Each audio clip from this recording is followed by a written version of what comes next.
So the Telegraph have most of the day's news on their front page there. What's their headline? So the headline is about Humza Yousaf, the Scottish First Minister. He's been accused of a conflict of interest after overriding his own officials to give £250,000, which is the entire GDP of Scotland under the SNP, to a Gaza aid agency, while members of his family were trapped in the war zone. So officials had recommended giving, maybe £100,000 to UNICEF, and instead Humza overruled them and said, no, we're going to give £250,000 of taxpayers' money, a lot of English people's taxes, by the way, to the United Nations Relief and Works Agency, the UNRWA, which has actually been linked to Hamas. According to Israeli intelligence, some people who worked for the UNRWA participated in the October the 7th attacks. I thought they had already been sort of denounced and cut their funding cut and so on. You can still give... this was before then, was it? Not from Humza. Right. Humza still wants to keep the cash flowing in. And it's pretty disgusting considering it's not just... it looks like a breach of the ministerial code. You're supposed to keep your family life and everything. You're not supposed to do anything that can prejudice or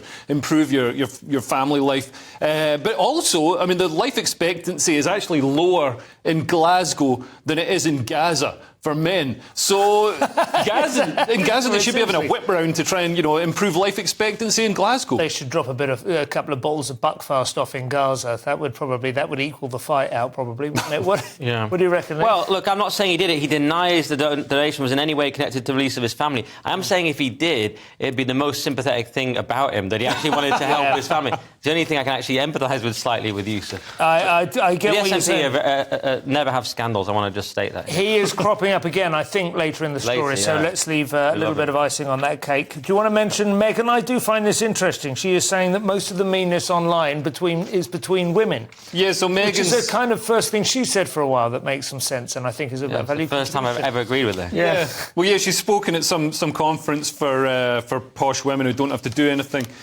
saying that, I got bullied online. So the great thing is we now know that she reads everybody who replies to her tweets. Yeah. So, get stuck in. Yeah, come on, lads, get the numbers up. It's not just women. I do notice also she is raising her hand in a well-known Black Power sign there as well. I don't know whether that's going to be picked up by the papers. Is she? That's a gang symbol. She's not just waving. Yeah, no. But her right hand is saying white supremacy, so I'm very confused. She giveth and she taketh away. She walks that line. You've got to give it to her.